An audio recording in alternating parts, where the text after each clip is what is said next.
Today I'm at all that remains of Wellington, Washington.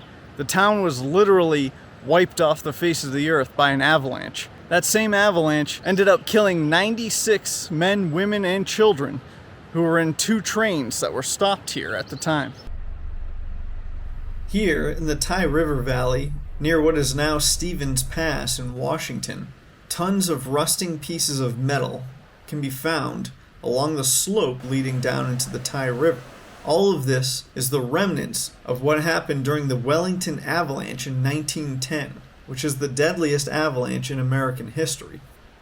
The small town of Wellington, which was a small rail station at the time, had been locked down because of almost 2 weeks of blizzard and snow conditions that had left the river valley covered in several feet of snow.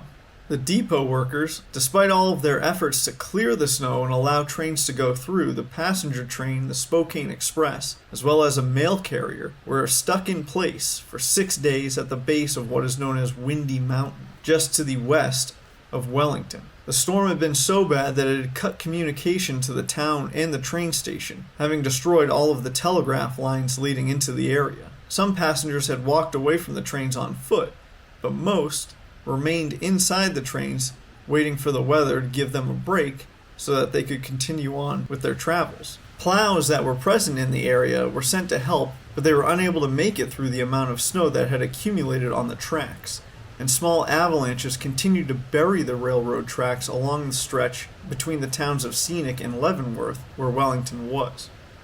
Late in the day on February 28th, the snow stopped and was replaced by a warm wind and rain. Just after 1 a.m. the following day, on March 1st, a lightning strike struck the top of the mountain above Wellington, and a slab of snow broke loose along the side of what is known as Windy Mountain during the thunderstorm. A large mass of snow over 10 feet high and half a mile long and a quarter-mile wide slid down towards the train tracks and the town. Due to a forest fire having recently destroyed much of the vegetation in the area, there was very little to slow or stop the avalanche before it reached Wellington. The snow slid past Baylett's Hotel, which was also the town's general store as well as its post office, but it slammed directly into the railroad depot. It being 1 a.m., most of the passengers and crew were asleep on both of the trains, but the sheer force of the avalanche threw the trains 150 feet downhill into the Tye River. All told, 96 people were killed. On the passenger train, 35 individuals died. 58 Great Northern employees died on the mail train, and 3 railroad employees died in the depot. A total of 23 people managed to survive the avalanche, pulled from the wreckage by any railroad employees and citizens of Wellington who rushed into the area after the avalanche. Because of the adverse weather conditions, though, the last of the bodies wasn't pulled from the wreckage until 21 weeks later, in late July. This wasn't the only avalanche that happened in the region.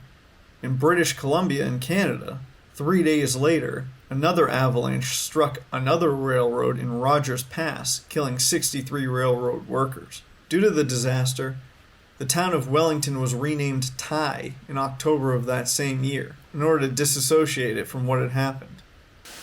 Great Northern Railway constructed concrete snow sheds in order to shelter the nearby tracks and prevent a possible avalanche in the future. Eventually, the second Cascade Tunnel was completed in 1929, and the depot, now at Tye, was closed, and the town was abandoned, eventually burning to the ground sometime later.